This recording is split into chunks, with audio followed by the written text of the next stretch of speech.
بسم الله الرحمن الرحيم إن الحمد لله نحمده ونستعينه ونستغفره من يهده الله فلا مضل له ومن يضلل فلا هادي له أما بعد فأعوذ بالله من الشيطان الرجيم بسم الله الرحمن الرحيم وإن تعدوا نعمة الله لا تحصوها إن الإنسان لظلوم كفار وقال النبي صلى الله عليه وسلم إني لم أبعث لعانا وَلَكِنِّي بُعِثْتُ دَاعِيًا وَرَحْمَةً او کما قال علیہ الصلوۃ والسلام۔ میرے محترم دوستو اور بزرگوں، ربیع الاول کے مبارک اس مہینے کی ابتدا ہے۔ ربیع الاول کا مہینہ شروع ہوا ہے۔ جو ہی ربیع الاول کے مہینے کا نام ہمارے کانوں میں پڑتا ہے تو ہر مسلمان کے دل میں یہ خیال ضرور گزرتا ہے کہ یہ وہ مہینہ ہے جس میں ہمارے آقا، ہمارے مولا، ہمارے سب کچھ، ہر گناہ گار کا آخری آسرا نبی اکرم سیدنا محمد الرسول اللہ صلی اللہ علیہ وسلم کا خیال ضرور آتا ہے۔ ربیع الاول کا تعارف ہی ہمارے نبی کی ذات اقدس سے ہے، ہمارے نبی کی ذات گرامی سے ہے۔ ربیع الاول کا نام آتے ہی ہر مسلمان بے ساختہ بول اٹھتا ہے اور یہ سمجھ جاتا ہے کہ یہ وہ مہینہ ہے جس مہینے کو ہمارے آقا سے نسبت ہے۔ پھر اس مہینے کے شروع ہوتے ہی ہر مسلمان اپنی سمجھ سے، اپنی عقل سے اور دنیا کو دیکھ کر، زمانے کو دیکھ کر اپنے نبی کی یاد کو منانے کی کوشش کرتا ہے۔ ہر مسلمان یہ چاہتا ہے کہ اس مہینے میں نبی اکرم صلی اللہ علیہ وسلم کی آمد ہے، لہٰذا اور تو مجھ سے کچھ ہوتا نہیں، چلو کچھ نہ کچھ تو مجھ سے ہو جائے، لہٰذا وہ آپ علیہ السلام کی آمد پر مختلف طریقوں سے خوشی مناتا ہے اور مختلف طریقوں سے اس مہینے کو منانے کی کوشش کرتا ہے۔ لیکن اس میں صرف اتنا دیکھنا ہے کہ ہم نبی اکرم صلی اللہ علیہ وسلم کی روح انور کی خوشی کا باعث بن رہے ہیں یا حضور اکرم صلی اللہ علیہ وسلم کی روح انور کی مزید اذیتوں کا باعث بن رہے ہیں۔ سارا سال اگر ہم اپنی زندگیوں میں غور کریں تو ہم اپنے نبی کی روح انور کو بجائے راحت دینے کے اذیتیں دیتے چلے جاتے ہیں۔ دنیا میں جتنی نافرمانیاں ہوتی ہیں، ان ساری نافرمانیوں کی کارگزاری ملائکہ نبی اکرم صلی اللہ علیہ وسلم کے سامنے پیش کرتے ہیں۔ یہ احادیث مبارکہ میں آتا ہے، نبی پاک علیہ السلام نے فرمایا جب میں دنیا سے چلا جاؤں گا، ہاں آپ نے فرمایا اے میری امت، میرا دنیا میں رہنا بھی تمہارے لیے رحمت ہے، میرا دنیا سے چلے جانا یہ بھی تمہارے لیے رحمت ہے۔ آپ کا دنیا میں رہنا رحمت ہے، یہ تو سمجھ میں آتا ہے کیسے کہ ہمارے نبی سے اللہ تعالیٰ نے فرمایا وَمَا كَانَ اللَّهُ لِيُعَذِّبَهُمْ وَأَنْتَ فِيهِمْ وَمَا كَانَ اللَّهُ لِيُعَذِّبَهُمْ وَأَنْتَ فِيهِمْ۔ اے میرے نبی، جب تک آپ ان میں موجود ہیں میرا وعدہ ہے انہیں عذاب نہیں دوں گا۔ تو ہمارے نبی کا ہمارے لیے اس دنیا میں ہونے کے زمانے میں رحمت ہونا یہ تو ہے کہ جب تک نبی اکرم صلی اللہ علیہ وسلم اپنی امت میں موجود ہیں تب تک اللہ اس امت کو عذاب نہیں دے گا، تو رحمت ہونا سمجھ میں آ گیا، رحمت ہونا سمجھ میں آ گیا۔ لیکن آپ علیہ السلام نے فرمایا میرا دنیا سے جانا بھی تمہارے لیے رحمت ہے، وہ اس طرح کہ جب میں دنیا سے چلا جاؤں گا تو میری امت کے اعمال فرشتے میرے پاس لے کر آئیں گے۔ پھر آپ نے فرمایا جب ان میں اچھائیاں دیکھوں گا اللہ کا شکر ادا کروں گا، اور جب اس میں گناہ دیکھوں گا تو تمہارے لیے اللہ سے استغفار کروں گا۔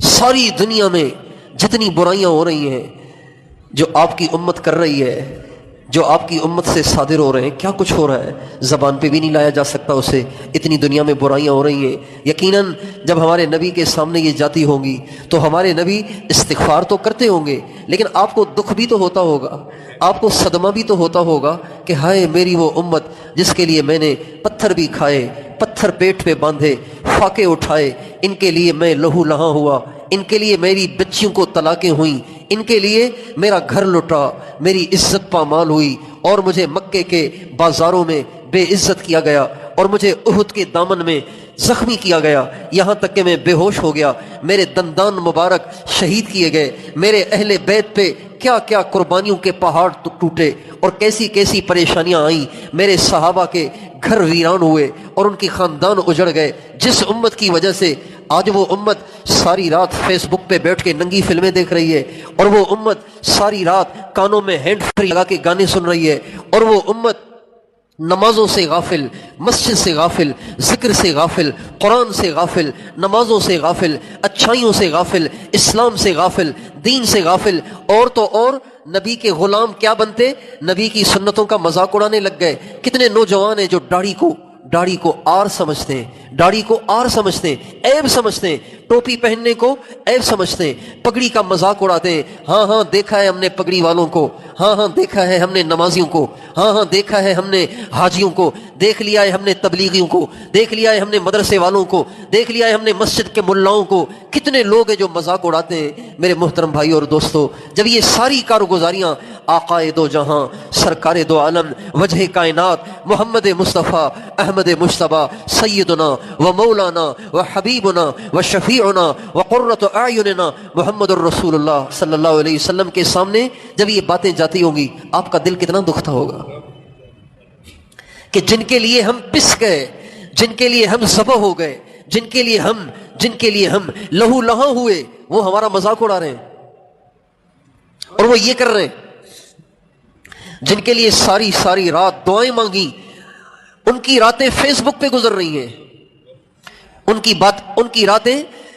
کی راتیں ارطغرل کے ڈرامے دیکھتے گزر رہی ہیں، ان کی راتیں ننگی فلمیں، غیر محرم عورتوں سے گپیں لگانے میں گزر رہی ہیں، جن کے لیے ساری رات دعائیں مانگی تھی۔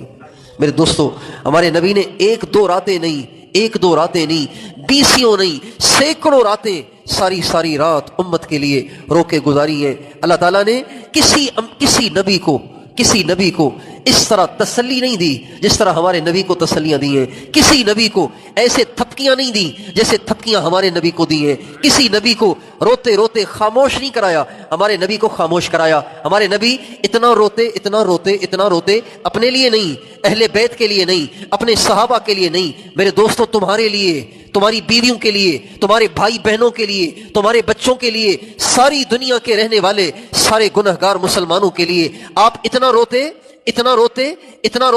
کہ قرآن کی آیتیں دھڑا دھڑ اترتی۔ لعلک باخع نفسک الا یکونوا مؤمنین، لعلک باخع نفسک علی آثارہم ان لم یؤمنوا بہذا الحدیث اسفا۔ اے میرے نبی، اگر یہ ایمان نہیں لاتے تو کیا تو اپنے آپ کو نچوڑ دے گا؟ کیا تو اپنا گلا گھونٹ دے گا؟ کیا تو اپنے آپ کو ہلاک کر دے گا؟ اتنا آپ کا اتنا رونا کہ اللہ کو ترس آ جاتا، رحم آ جاتا، اور حضرت جبریل کے ذریعے اللہ اپنے نبی کو خاموش کراتے تھے۔ اتنا آپ روتے تھے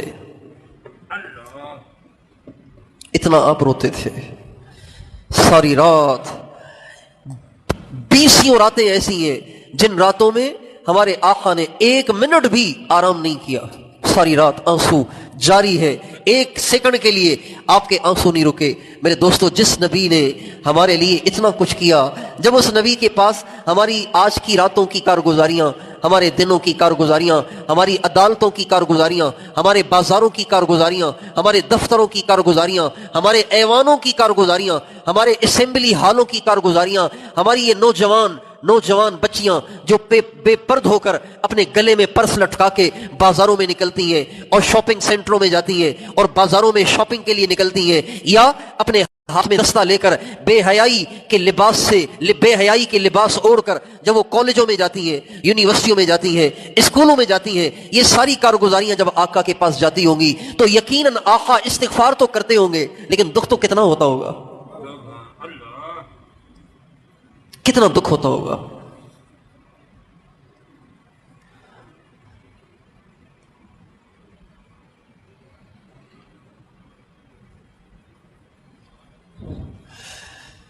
ربیع الاول کا مہینہ آتا ہے، ہم سب کے دماغ میں ایک دفعہ نبی اکرم صلی اللہ علیہ وسلم کا خیال ضرور آتا ہے، لیکن یہ بھول جاتے ہیں کہ اب میں نے کرنا کیا ہے۔ ہم کرتے وہ ہیں جو زمانہ کر رہا ہے، کرتے وہ ہیں جو دنیا کر رہی ہے. ہم یہ نہیں دیکھتے کہ اب میرے آقا کی کیا منشا ہے, اب میرے آقا کی کس میں خوشی ہے, میرے آقا کو کس سے خوشی ہوگی. 12 مہینے 11 مہینے حضور کی روح کو ستایا, حضور کی روح کو اذیتیں دی. میرے دوستو, کم از کم اس مہینے میں تو اذیتیں موقوف ہو جانی چاہیے تھی, اس مہینے میں تکلیفیں موقوف ہو جانی چاہیے تھی, اس مہینے میں تو آپ کی روح انور کو ستانا موقوف ہو جانا چاہیے تھا. جس مہینے میں ہمارے آقا کا ظہور ہوا, ہمارے آقا کی بعثت ہوئی, ہمارے آقا کی ولادت ہوئی, جس مہینے میں اللہ تعالیٰ نے اس دنیا کو یہ شرف بخشا کہ حضرت محمد مصطفیٰ احمد مجتبیٰ صلی اللہ علیہ وسلم جیسی انمول ذات گرامی کو اس دنیا میں بھیجا.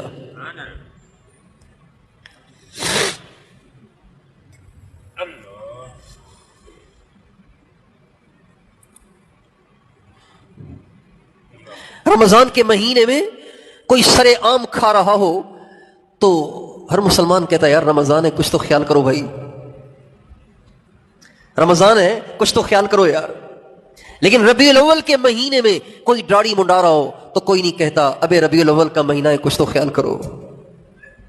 ربیع الاول کے مہینے میں ہماری بچیاں بے پرد ہو کر بازاروں میں نکلیں, کوئی ماں, کوئی باپ, کوئی ٹیچر, کوئی پروفیسر یہ نہیں کہتا بیٹی ربیع الاول کا مہینہ ہے, یہ تو وہ مہینہ ہے جس میں ہمارے آقا حیا کو لے کر آئے, پردے کو لے کر آئے, احکام کو لے کر آئے, شرم کو لے کر آئے, حجاب کو لے کر آئے. کم از کم اس مہینے میں تو بے پردگی سے بچو.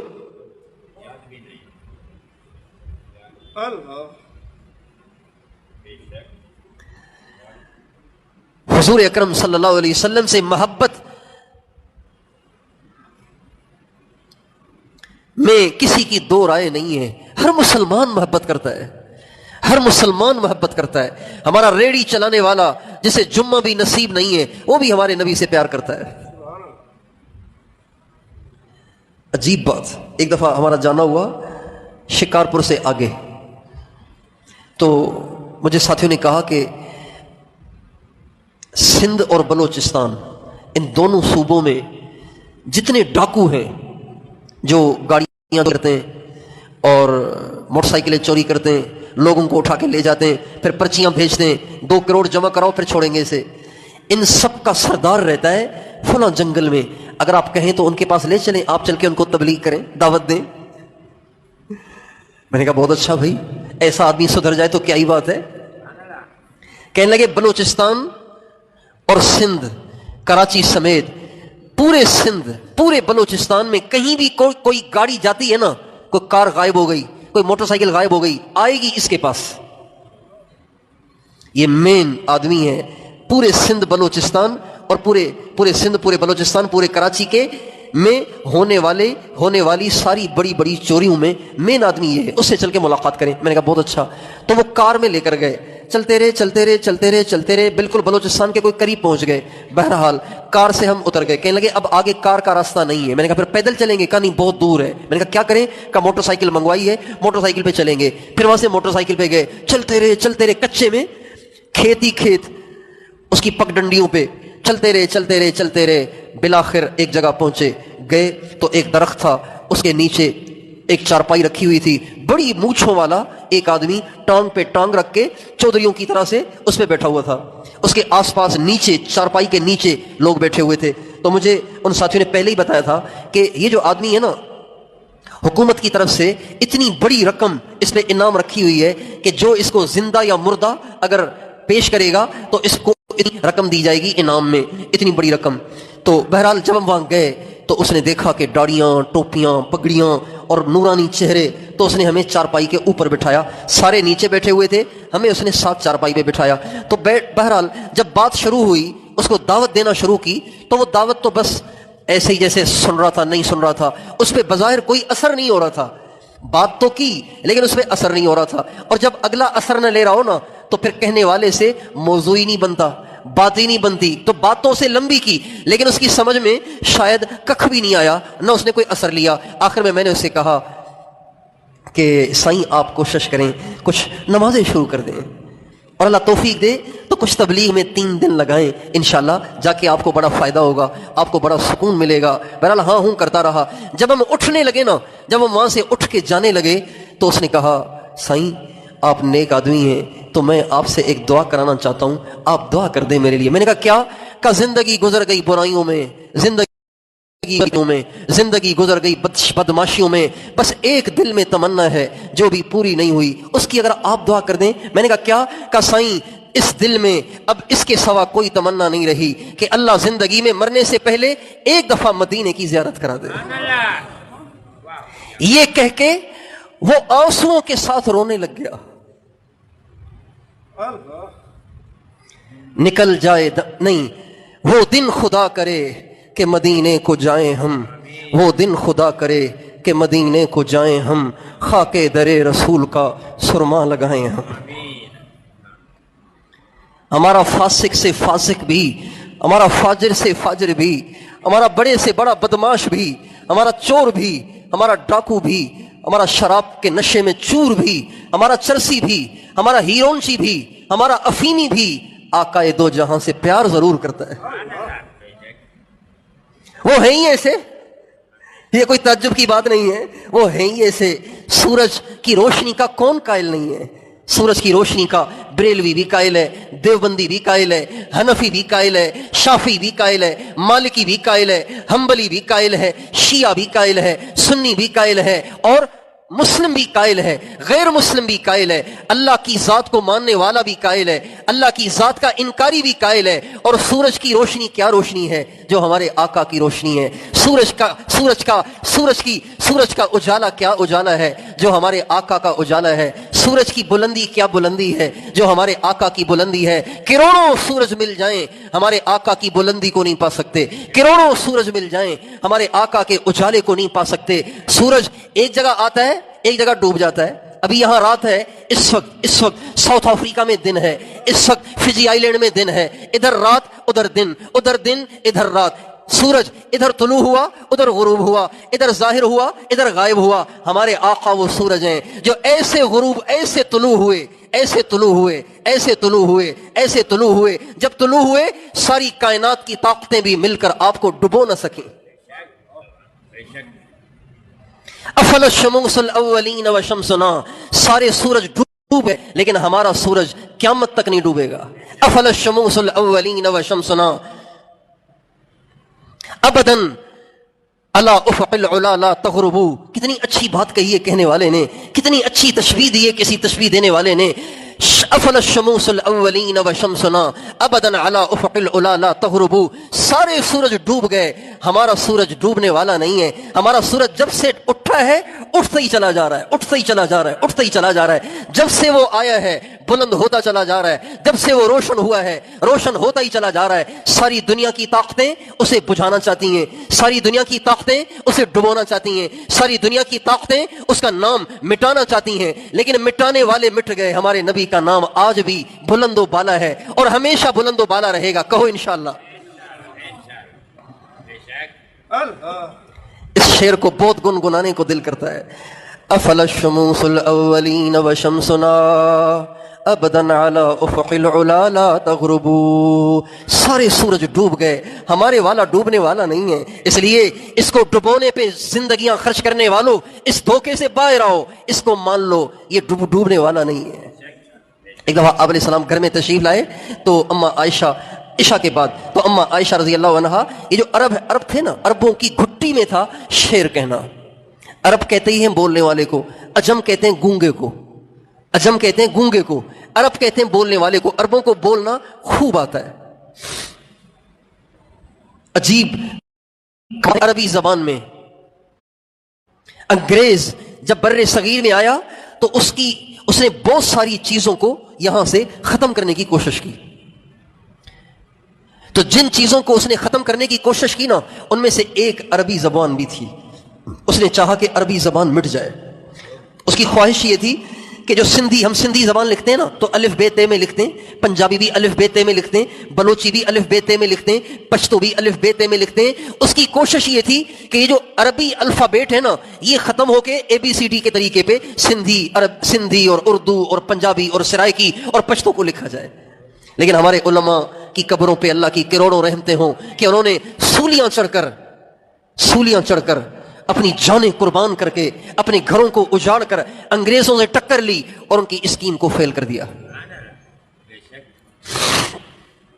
عربی عجیب زبان ہے، آپ سوچ ہی نہیں سکتے کہ عربی کیا زبان ہے۔ کوئی زبان اتنی جامع نہیں ہے، کوئی زبان اتنی وسیع نہیں ہے جتنی عربی زبان وسیع ہے۔ یہ جو شعر ہے نا، شعر ہماری زبان میں تو ایک ہی لفظ ہے شعر، اور تو کوئی نہیں ہے لفظ۔ اردو میں بھی شعری ہے، ایک شعر ہے ایک ببر شعر ہے، یہ دو الگ قسمیں ہیں لیکن لفظ ایک ہی ہے۔ عربی زبان میں صرف شعر کے 80 نام ہیں۔ کتنے نام ہیں؟ 80 نام ہیں۔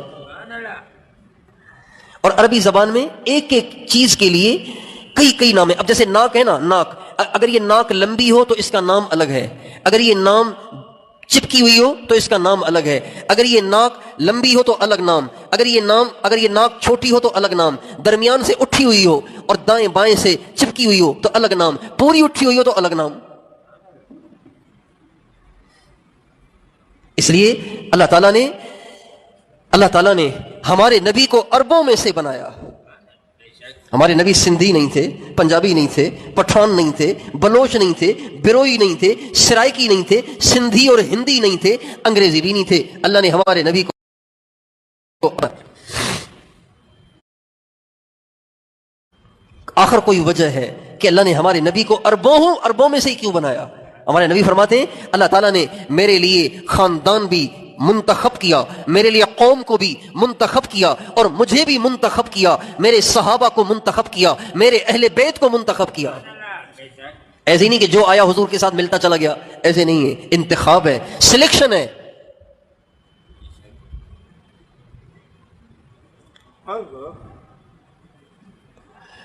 تو اما عائشہ رضی اللہ عنہا جب آپ علیہ السلام عشاء کے بعد گھر میں تشریف لائے تو دو واقعے مجھے یاد آ رہے ہیں۔ ایک تو یہ کہ جو ہی اما عائشہ رضی اللہ عنہا آپ علیہ السلام ایک دفعہ عشاء کے بعد دیر سے گھر تشریف لائے تو اما عائشہ سوئی ڈھونڈ رہی تھی، سوئی گم ہو گئی تھی، اندھیرا تھا، اب وہ ہاتھ سے ڈھونڈ رہی تھی کہ مل جائے، تو سوئی مل نہیں رہی تھی۔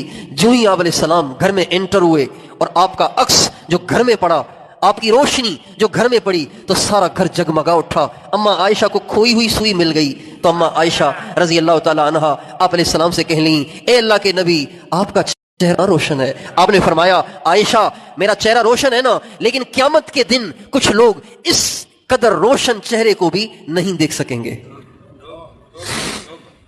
قیامت کے دن کچھ لوگ اس قدر روشن چہرے کو بھی نہیں دیکھ، روشن چیز جلدی نظر آتی ہے نا، روشن چیز جلدی نظر آتی ہے، لیکن قیامت کے دن کچھ لوگ اس قدر روشن چہرے کو بھی نہیں دیکھ سکیں گے۔ اما عائشہ نے پوچھا یا رسول اللہ وہ کون ہے؟ فرمایا میری سنت کو چھوڑنے والا، میری سنت کو چھوڑنے والا، اور وہ شخص جو میرا نام سنے اور پھر بھی مجھ پہ درود نہ پڑے، وہ بھی میرے چہرے کو قیامت کے دن نہیں دیکھ سکے گا۔ ایک دفعہ آپ علیہ السلام گھر میں تشریف لائے، اما عائشہ رضی اللہ تعالی عنہا نے آپ علیہ السلام کو دیکھا، ایسا خوبصورت چہرہ، تو ایک دم اما عائشہ کی جو نگاہ پڑی تو وجد میں آ گئی اور کہنے لگیں لنا شمس وللآفاق شمس وشمسی خیر من شمس السماء، ہمارے پاس بھی ایک سورج ہے جس طرح آسمان کے پاس سورج ہے، لیکن ہمارے وشمسی خیر من شمس السماء فإن الشمس تطلع بعد فجر وشمسی طالع بعد العشاء، لیکن ہمارا سورج آسمان کے سورج سے بہت اچھا ہے، اس لیے کہ آسمان کا سورج تو صبح نکلتا ہے جبکہ اتنا اندھیرا نہیں ہوتا، لیکن ہمارا سورج عشاء کے بعد نکلتا ہے جبکہ گھپ اندھیرا ہوتا ہے۔ بھائی کوئی دن دہاڑے چراغ لے کے آ جائے تو کہیں گے پاگل تو نہیں ہو گئے ہو؟ دن دہاڑے میں چراغ کی کیا ضرورت ہے؟ اندھیرے میں چراغ کی ضرورت ہوتی ہے۔ تو سورج جب نکلتا ہے اس سے پہلے بھی بالکل اندھیرا نہیں ہوتا، لیکن عشاء کی نماز کے بعد تو گھپ اندھیرا ہوتا ہے۔ تو اما عائشہ کہتی ہیں وَشَمْسِي خَيْرٌ مِّن شَمْسِ السَّمَاءِ فَإِنَّ الشَّمْسَ تَطْلُعُ بَعْدَ فَجْرٍ وَشَمْسِي طَالِعٌ بَعْدَ الْعِشَاءِ، ہمارا سورج اس سے بھی بہتر ہے اس لیے کہ ہمارا سورج گھپ اندھیرے میں نکلتا ہے۔ میرے دوستو ہمارے نبی کے تو کیا ہی کہنے، ہمارے نبی پہ کون فدا نہیں ہے، ہمارے نبی سے کون متاثر نہیں ہے، ہمارے نبی کی شان کا کون قائل نہیں ہے۔ یہودیوں نے بھی ساری زندگی جنہوں نے آپ علیہ السلام کے خلاف پروپیگنڈے بنائے، لیکن جب وہ سرچ کرنے بیٹھے تو ہمارے نبی کو ایک نمبر پایا۔ عیسائیوں نے جنہوں نے ساری زندگی ہمارے نبی کے خلاف پروپیگنڈے بنائے، جب انہوں نے سرچ کیا تو ہمارے نبی کو ایک نمبر پایا۔ ہندوؤں نے ہمارے نبی کی شان میں جو قصیدے کہے ہیں تو مجھے یاد آتا تو میں گھر سے لے آتا، مجھے چونکہ وہ یاد نہیں ہے، گھر میں ایک کتاب رکھی ہوئی ہے اس میں وہ لکھے ہوئے ہیں۔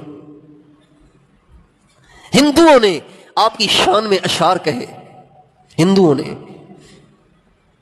اور ہندو تو چلو جاندار ہے، آپ کی شان میں تو پتھروں نے اشعار کہے، پتھروں نے۔ ایک شخص اپنے بت کی پوجا کرتا تھا، روزانہ جاتا، ہاتھ جوڑ کے کھڑا ہوتا اور اس کے سامنے سجدے کرتا، اپنی منتیں اس سے مانگتا اور اس کی عبادت کرتا۔ ایک دفعہ ایک شخص اپنے بت کی پوجا، بت پتھر کا بنا ہوتا ہے نا، اس کی پوجا کرنے آیا۔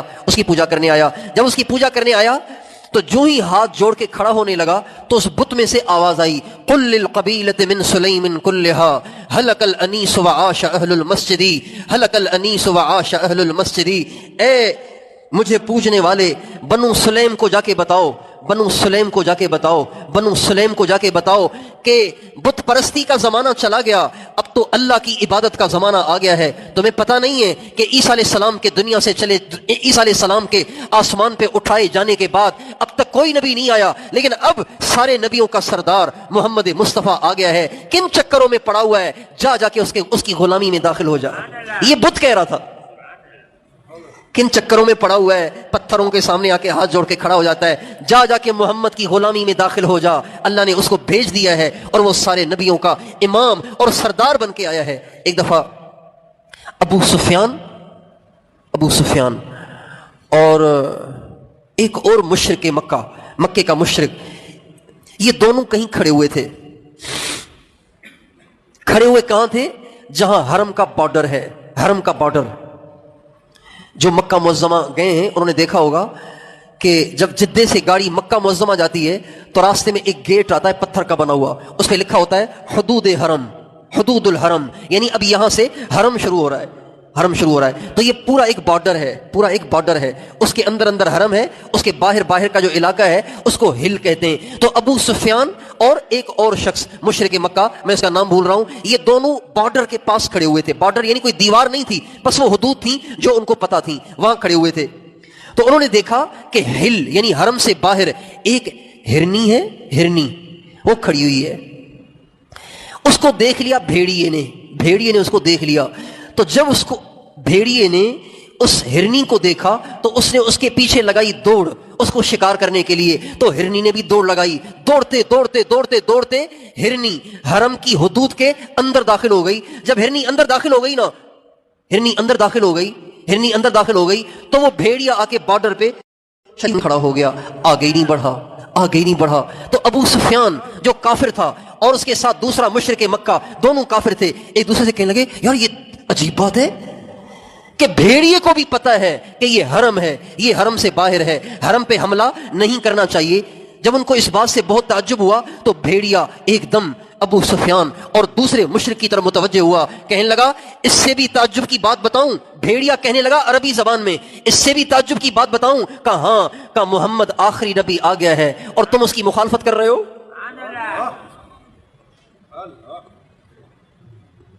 تو کوئی ہندو اگر ہمارے نبی کی تعریف کرے تو کوئی کمال نہیں ہے، ہمارے نبی کی تعریف تو بھیڑیوں نے بھی کی، پتھروں نے بھی کی، درختوں نے بھی کی، مرے ہوئے جانوروں نے بھی کی۔ ایک دفعہ ایک بدو ہمارے نبی کے پاس آیا، کہنے لگا اس کی آستین، عربوں کی بڑی بڑی آستینیں ہوتی تھیں، اس زمانے میں جیبیں نہیں ہوتی تھیں تو ان کی آستینیں بڑی ہوتی تھیں، سامان اسی میں اٹھا لیتے تھے۔ ایک بدو آیا، اپنی آستین کو یوں جھاڑا تو اس میں سے ایک مری ہوئی گوہ نکل آئی۔ گوہ آپ نے دیکھا ہوگا بعض دفعہ ویران علاقوں میں ایک سڑک کے ایک کنارے سے دوسرے کنارے کی طرف دوڑتی ہوئی ایک چھپکلی جیسا ایک موٹا جانور گزر جاتا ہے، اس کو گوہ کہتے ہیں۔ تو عرب وہ گوہ کھایا کرتے تھے۔ تو اس نے مری ہوئی گوہ کو آ کے ہمارے نبی کے قدموں میں پھینکا، شکار کی ہوئی مری ہوئی، کہنے لگا لا حتی یؤمن بک ھذا الذب، محمد آپ اپنے آپ کو نبی کہتے ہیں؟ فرمایا ہاں۔ کہا یہ مری ہوئی گوہ جب گواہی دے گی نا کہ تو نبی ہے، میں پھر تجھے نبی مانوں گا۔ تو اس کی بات تو بالکل عقل سے بالا تر تھی، ایک تو گوہ نہیں، پھر مری ہوئی گوہ کیسے بولے گی؟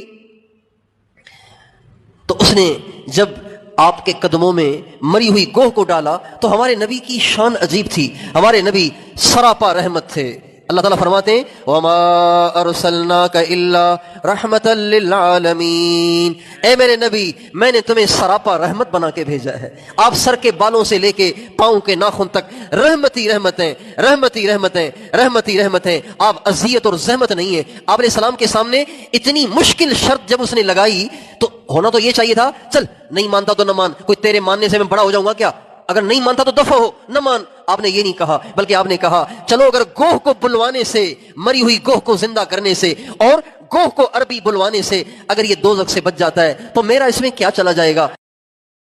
مری ہوئی گوہ کی طرف انگلی سے اشارہ کیا اور آپ نے فرمایا یا ذب. جو ہی آپ نے انگلی کا اشارہ کر کے گوہ کو آواز دی اے گوہ، تو حدیث میں آتا ہے البدایہ والنہایہ کی پکی حدیث ہے، آپ نے تو جو ہی آپ نے پکارا تو اس مری ہوئی گوہ نے، یہ ہے گوہ، مری ہوئی گوہ نے سر اٹھایا. مری ہوئی گوہ نے سر اٹھایا اور صرف سر نہیں اٹھایا، کہنے لگی لبیک وسعدیک یا زین من وافا یوم القیامہ. اے اللہ کے نبی میں حاضر ہوں، آپ مجھے کیا فرماتے ہیں. اور پھر ہمارے نبی کو اس گوہ نے جو لقب دیا وہ بھی ایسا کہ کیا پوچھو. کہنے لگی لبیک وسعدیک یا زین من وافا یوم القیامہ، میں حاضر ہوں میں حاضر ہوں، اے آقا میں حاضر ہوں، اے قیامت کے دن کو زینت بخشنے والے آپ کیا فرماتے ہیں.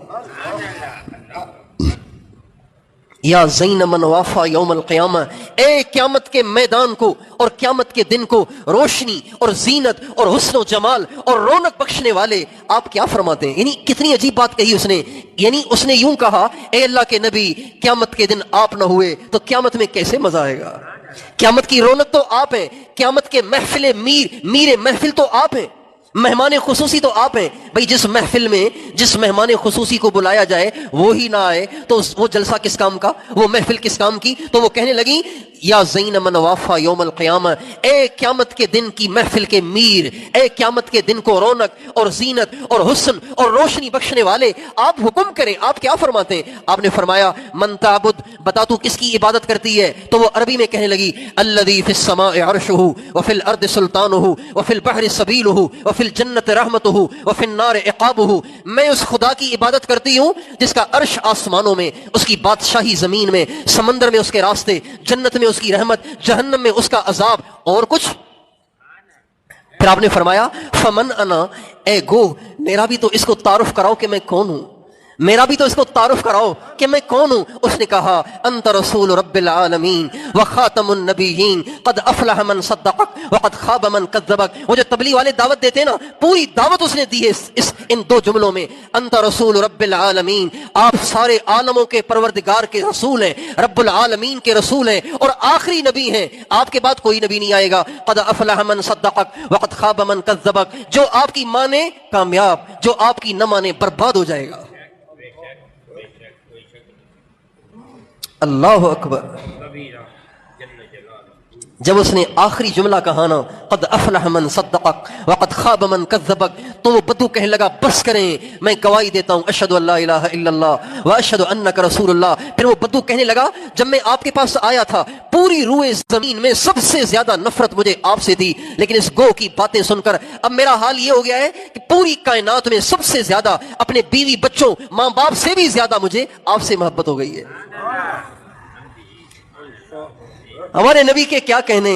کوئی ہندو ہمارے نبی کی شان میں نعت پڑھے تو کوئی کمال نہیں ہے. ہمارے نبی کی شان تو مری ہوئی گو نے بھی بتائی، پتھروں نے بھی بتائی، بھیڑیوں نے بھی بتائی، درختوں نے بتائی، جانوروں نے بتائی، آپ کے خود دشمنوں نے بتائی. بتائیے ہمارے نبی کی شان کیا ہوگی. اور تو اور جس کی شان خود اس کا بنانے والا بتائے اس کی شان کے کیا کہنے. اللہ کہتے ہیں والضحیٰ واللیل اذا سجا ما ودعک ربک وما قلا وللآخرۃ خیر لک من الاولی ولسوف یعطیک ربک فترضی. اے میرے نبی تیرے اس چہرے کی قسم جس کی روشنی سے سارا عالم جگمگا گیا،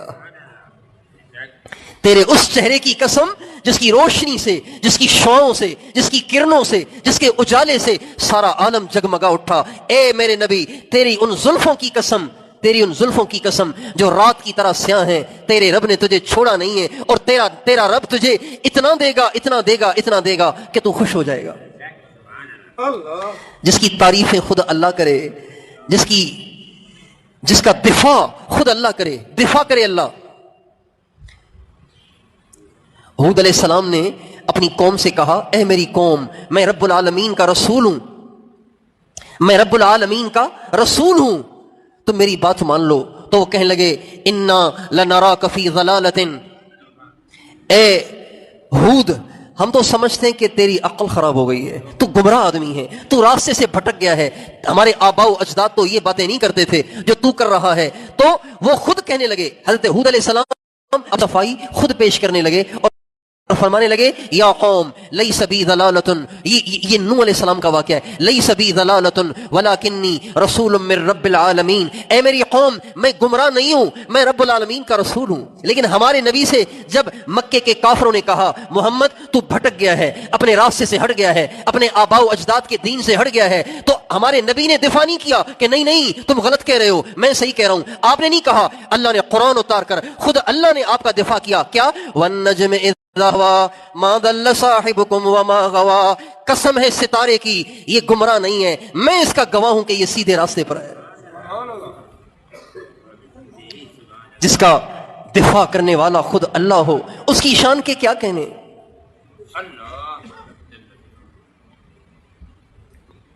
میرے دوستو ربیع الاول ہمارے نبی کی یاد کو تازہ کر دیتا ہے، لیکن ہم اپنے نبی کی یاد کو اپنی مرضی سے مناتے ہیں، اپنی عقل سے مناتے ہیں، زمانے کو دیکھ کے مناتے ہیں، رسم و رواج کو دیکھ کر مناتے ہیں، جبکہ ہمیں اپنی یاد کو ایسے منانا چاہیے جس سے ہمارے آقا کی روح انور کو خوشی ہو.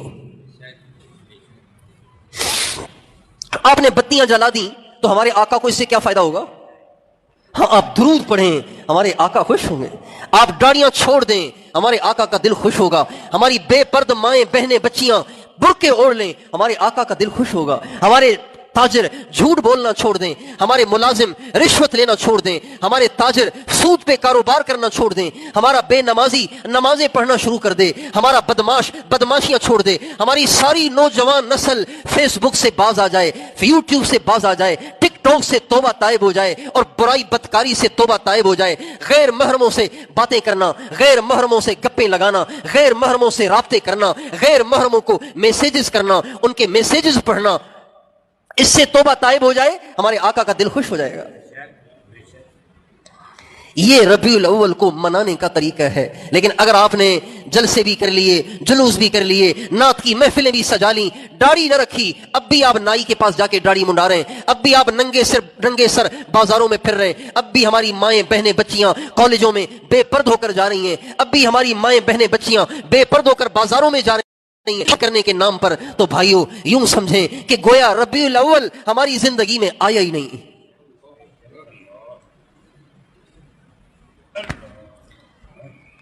ربیع الاول ہمارے آقا کی آمد کی یاد تازہ کراتا ہے. ہمارے آقا آئے تھے تو بھائی کس لیے آئے تھے یہ بھی تو سوچو. صرف آئے نہیں تھے، کچھ لے کر آئے تھے، کچھ کرنے آئے تھے، کچھ کہنے آئے تھے، کچھ بتانے آئے تھے، کچھ مٹانے آئے تھے، کچھ زندہ کرنے آئے تھے. اگر ہم ان باتوں کا تصور کر لیں تو ربیع الاول کا پورا پیغام حاصل ہو جائے گا. ہمارے نبی آئے، اما آمنہ رضی اللہ عنہا فرماتی ہیں جواب علیہ السلام جب میرے محمد میرے بطن اتھر سے باہر تشریف لائے تو باہر دنیا میں آتے ہی جب عام بچے آتے ہیں تو ان کے جسم پہ آلودگی ہوتی ہے، ناپاکی ہوتی ہے، نجاست ہوتی ہے، ان کو صاف کیا جاتا ہے، ان کو نہلایا جاتا ہے. سردی لگنے کا اندیشہ ہو تو کپڑے سے صاف کیا جاتا ہے، ورنہ گرم پانی سے ان کو نہلایا جاتا ہے. حضرت آمنہ کہتی ہیں میرا محمد جب دنیا میں آیا تو آسمانوں سے دھلا دھلایا آیا. بچے آتے ہیں تو ان کا ختنہ کرنا پڑتا ہے، لیکن میرے محمد، اما آمنہ کہتی ہیں میرے محمد جب دنیا میں آئے تو ان کا ختنہ اللہ نے کر دیا تھا، پہلے ہی ہوا تھا. بچے آتے ہیں تو بچوں کے آنے کے بعد ان کو بنایا جاتا ہے، سنوارا جاتا ہے، آنکھوں میں سرما لگایا جاتا ہے. لیکن میرے محمد جب دنیا میں آئے تو ان کی آنکھوں میں اللہ کی طرف سے پہلے سے سرما لگا ہوا تھا. اور فرماتی ہیں جب میرے محمد باہر آئے تو بچہ تو لیٹا ہوتا ہے، وہ تو ہل بھی نہیں سکتا، کروڑ بھی نہیں بدل سکتا. لیکن اما آمنہ کہتی ہیں اچانک میں نے دیکھا کہ ابھی میرا بیٹا دنیا میں آیا ہی ہے، آتے ہی ایک دم پوری قوت سے انہوں نے کروڑ بدلی اور سجدے میں چلے گئے اور ایک لمبا سجدہ کیا. سجدے سے اٹھنے کے بعد، سجدے سے سر اٹھانے کے بعد گھٹنوں کے بل آپ کھڑے ہو گئے اور دائیں ہاتھ کی انگلی سے آسمان کی طرف اشارہ کیا اور اللہ کے ایک ہونے کی گواہی دی اور اپنے بندہ ہونے کی گواہی دی. نبی آیا، نبی آیا، نبی آیا اتنا کافی نہیں ہے، یہ بھی ضروری ہے کہ نبی آئے تو کیا لے کر آئے، نبی آئے تو کس لیے آئے، نبی آئے کس چیز کو مٹانے آئے، کس چیز کو پھیلانے آئے۔ ہمارے نبی آئے تو آنے کے بعد سب سے پہلا کام آپ نے سجدہ کیا ہے، سجدہ کیا ہے۔ تو علماء کہتے ہیں اس سے مقصود یہ تھا کہ اللہ تعالیٰ اپنے نبی کی شان ظاہر کرے کہ ابھی دودھ بھی نہیں پیا، ابھی دنیا میں آئی ہیں کہ سجدہ کر رہے ہیں، یہ ایک معجزہ ہے، یہ ایک کرامت ہے۔ تو اللہ پاک کو جب اپنے نبی کی کرامت کو ظاہر کرنا تھا، معجزے کو ظاہر کرنا تھا، تو بھئی یہ بھی تو ہو سکتا تھا کہ ہمارے نبی لیٹے لیٹے یاسین کی تلاوت کر دیتے، سورہ رحمان کی تلاوت کر دیتے، یا اپنی امی کو امی کہہ کے پکارتے، تو یہ بھی تو معجزہ بن سکتا تھا۔ لیکن اللہ پاک نے ہمارے نبی کے ذریعے سے معجزہ ظاہر کیا، اس کے لیے اللہ نے سجدے کو ذریعہ بنایا۔ کیوں؟ تاکہ ہمارے نبی کی طرف سے امت کو یہ پیغام جائے کہ میں دنیا میں مال پیسہ دھن دولت وزارت اور صدارت کی محنت لے کے نہیں آیا، میں دنیا میں نمازیں لے کر آیا ہوں۔ کیا لے کر آیا ہوں؟ نمازیں لے کر آیا ہوں۔ ربیع الاول آیا، آپ نے ہمارے نبی کی پیدائش کے بعد سب سے پہلے پیغام کو بھی زندہ نہ کیا، تو ربیع الاول کیسے آیا؟ ربیع الاول نہیں آیا۔ اگر آپ اب بے نمازی نمازی نہیں بنا، اللہ کی قسم ربیع الاول نہیں آیا۔ بے پردہ دار نہ ہوئی، اللہ کی قسم ربیع الاول نہیں آیا۔ بدماش نیکوکار نہ بنا، تو یہ اس کے لیے ربیع الاول نہیں آیا۔ اگر بدکار پرہیزگار نہ بنا تو اس کے لیے ربیع الاول آیا ہی نہیں۔ اگر نگاہیں بھی ہماری حرام سے نہ جھکیں تو کیسے ربیع الاول آیا؟ اس لیے ربیع الاول منانے کا جذبہ ہر محبت کرنے والے کے دل میں اٹھتا ضرور ہے، اٹھتا ضرور ہے۔ اب ہر ایک اپنی عقل سے مناتا ہے۔ میرے دوستو، اس کو منانے کا صحیح طریقہ یہ ہے کہ اپنے نبی کی سنت کو عام کریں، زندہ کریں، اور ہر ایک کو اس پہ لانے کی کوشش کریں، اس کی محنت کریں۔ ربیع الاول کا مہینہ پاکستان کے سارے مسلمانوں کے سنت سے مزین ہونے کا ذریعہ بن جائے، عورتوں کے پردہ دار ہونے کا ذریعہ بن جائے، بے نمازیوں کے نمازی ہونے کا ذریعہ بن جائے، اور جھوٹوں کے سچا بننے کا ذریعہ بن جائے، اور ظالموں کے ظلم و ستم سے توبہ تائب ہونے کا ذریعہ بن جائے۔ اگر یہ ہو جائے تو پھر واقعی ہمارے لیے ربیع الاول آیا ہے۔ اگر یہ نہ ہوا تو بس پھر یوں ہی سمجھیں کہ گویا ربیع الاول ہمارے لیے آیا ہی نہیں ہے۔ تو کیا خیال ہے اس ربیع الاول میں اس بات کا کون عزم کرتا ہے کہ بس آج میں نے توبہ کر لی، آج کے بعد میں اپنی زندگی کو حضرت محمد مصطفیٰ احمد مجتبیٰ صلی اللہ علیہ وسلم کے طریقے پر گزارنے کی پکی نیت کرتا ہوں، کوئی کام ان کے طریقے سے ہٹ کے نہیں کروں گا۔ کون کون تیار ہے اس کے لیے؟ جن کے چہروں پہ داڑیاں نہیں ہیں، میں ان کے ہاتھ جوڑتا ہوں، میں ان کے پاؤں بھی پڑنے کے لیے تیار ہوں کہ وہ داڑیاں رکھ لو۔ دوستو، موت پہ بھروسہ نہیں ہے، شاید ہمارا یہ آپس کا بیٹھنا آخری بیٹھنا ہو، شاید ربیع الاول کا مہینہ یہ ہماری زندگی کا آخری ربیع الاول ہو، شاید ہمارا یہ آپس کی ملاقات آخری ملاقات ہو۔ ایک پل کا بھروسہ نہیں ہے۔ جب ایک پل کا بھروسہ نہیں ہے اور اپنے نبی کے دشمنوں والی شکلیں لے کر ہم قبروں میں چلے گئے تو آقا کو کیا منہ دکھائیں گے؟ اس لیے سب نیت کرو داڑھی رکھیں گے انشاءاللہ۔ لیکن اس کا مطلب یہ نہیں کہ جس کو اب بھی داڑھی رکھنے کی توفیق نہیں ہوئی تو وہ مجلس میں ہی آنا چھوڑ دے کہ یار کس منہ سے جاؤں، مولوی صاحب نے پچھلی دفعہ کہا تھا داڑھی رکھو، اب بھی نہیں ہوگی تو کس منہ سے جاؤں گا۔ نہیں، آنا نہ چھوڑنا، آنا نہ چھوڑنا۔ یہ آنا ہی اس کا علاج ہے، یہ آنا ہی اس کا حل ہے۔ آتے رہیں گے تو کبھی نہ کبھی اللہ اس کی بھی توفیق عطا کر دے گا۔ آتے رہیں گے نا انشاءاللہ، داڑھی بھی رکھیں گے نا انشاءاللہ، سر پہ ٹوپی بھی رکھیں، جھوٹ سے توبہ کریں، غیبت سے توبہ کریں، بے حیائی سے توبہ کریں، اور اس فیس بک اور یوٹیوب اور ٹک ٹاک سے تو توبہ کرو۔ اس یوٹیوب اور ٹک ٹاک نے ہماری نسلوں کو برباد کر کے رکھ دیا ہے، برباد کر کے رکھ دیا ہے، ستیہ ناش کر دیا ہے۔ جیسے کسی ڈھیر ہو، پرالی سمجھتے ہیں؟ پرالی سندھی میں اس کو پلال کہتے ہیں، پلال، خشک گھاس، وہ جو انڈوں کو محفوظ کرنے کے لیے پیٹیوں میں ڈالی جاتی ہے، اس کو کہتے ہیں پرالی۔ پرالی کا ڈھیر ہو، اس میں ایک تیلی ڈال دو، بتاؤ کیا ہوگا؟ کیا ہوگا؟ کیا ہوگا؟ چند گھنٹوں کے بعد وہاں کیا ہوگا؟ سارے بتاؤ، چند گھنٹوں کے بعد وہاں کیا ہوگا؟ کچھ بھی نہیں ہوگا، کچھ بھی نہیں ہوگا۔ تو اس فیس بک نے سارا میدان صاف کر دیا ہے، شمعیں بجھا دی ہیں، اندر کو اندھیر بنا دیا ہے، صاف کر دیا ہے سارا فیس بک نے، ٹک ٹاک نے۔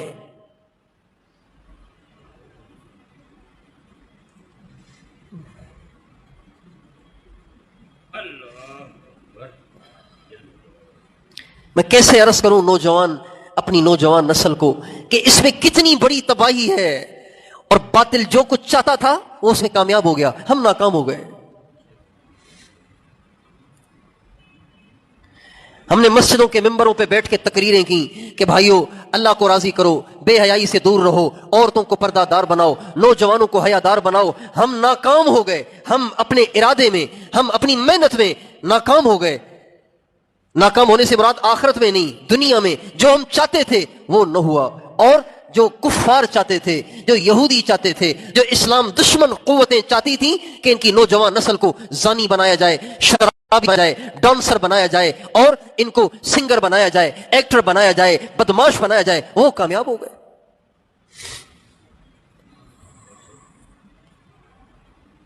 اور کافر بڑا ہوشیار ہے، وہ یہ چاہتا ہے ان کو لڑکیوں کے چکر میں ہی پھنسائے رکھو تاکہ میدان ہمارے ہاتھ رہے، ان کو اسی چکر میں پھنسائے رکھو۔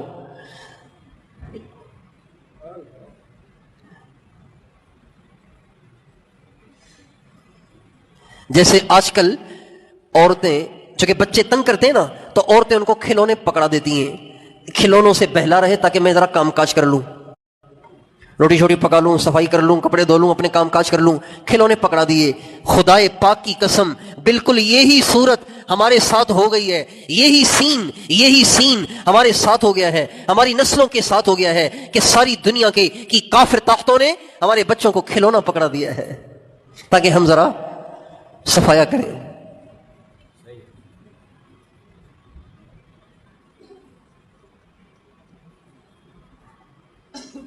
سمجھتا نہیں ہے کوئی، بس ہم بچوں کی طرح سے کھلونوں سے بہل گئے ہیں، سمجھتا نہیں ہے کوئی۔ آپ دیکھیں آج سے 20 سال پہلے آٹا کیا بھاؤ تھا؟ آپ سے پوچھتا ہوں کیا بھاؤ تھا؟ 20 روپے کلو اور 15 روپے، اور آج 70 روپے۔ اچھا گھی بڑھ گیا ہے نا، چینی بڑھ گئی ہے، کپڑے بڑھ گئے ہیں، جوتے بڑھ گئے ہیں، زمین کا رقبہ بڑھ گیا ہے۔ اچھا 2000 ہمارے ہاں 2002 یا 3 میں موبائل آیا، 2002 کے آخر میں 3 کے شروع میں موبائل آیا۔ جب موبائل آیا تو 5 روپے فی منٹ کال ہوا کرتی تھی، 1 منٹ 5 روپے کا، 1 منٹ 5 روپے کا، 1 منٹ 5 روپے کا یہ کال کا ریٹ تھا۔ اور اب کیا ہے؟ 4 روپے میں ساری رات گپیں لگاؤ، ساری رات مزے کرو، 5 روپے میں ساری رات ننگی فلمیں دیکھو۔ آٹا تو مہنگا ہو گیا اور پیکیجز سستے ہو گئے۔ یار کوئی تو سمجھے کہ یہ ہمارے ساتھ کون کیا کر رہا ہے۔ اس لیے ربیع الاول منائیں، ضرور منائیں، لیکن حرام کو چھوڑ کر، سنت کو سینے سے لگا کر، جیسے دنیا کرے ویسے مت کرو، ایسے کرو کہ جس سے آقا کی روح انور کو راحت ہو۔ سارا سال ان کو ستایا اور یہ مہینہ بھی ان کو ستایا، تو اس کا مطلب یہ ہے کہ آپ ان کے آنے سے خوش نہیں ہیں۔ اگر آپ ان کے آنے سے خوش ہوتے تو ان کے دیے ہوئے انعامات کو اپنے سینے سے لگاتے۔ ہمارے نبی نے ہمیں قرآن دیا، ہمارے نبی نے ہمیں نماز دی، ہمارے نبی نے ہمیں شریعت دی، ہمارے نبی نے ہمیں اسلام دیا، ہمارے نبی نے ہمیں دین دیا، ہمارے نبی نے ہم سے برائیاں چھڑوائیں، بدکاریاں چھڑوائیں اور بے حیائی چھڑوائی۔ ہم نے چھڑوایا ان کو تو سینے سے چمٹا لیا، اور جو چیزیں ہمارے نبی نے ہمیں پکڑائیں ان کو ہم نے پھینک دیا، تو محبت تو نہ ہوئی۔ تو بھئی کیا خیال ہے کون ربیع الاول منائے گا؟ ایسے جیسے بتایا ہے ایسے منائیں گے ربیع الاول کو؟ کون منائے گا؟ سارے ہاتھ کھڑے نہیں ہوئے، یا تو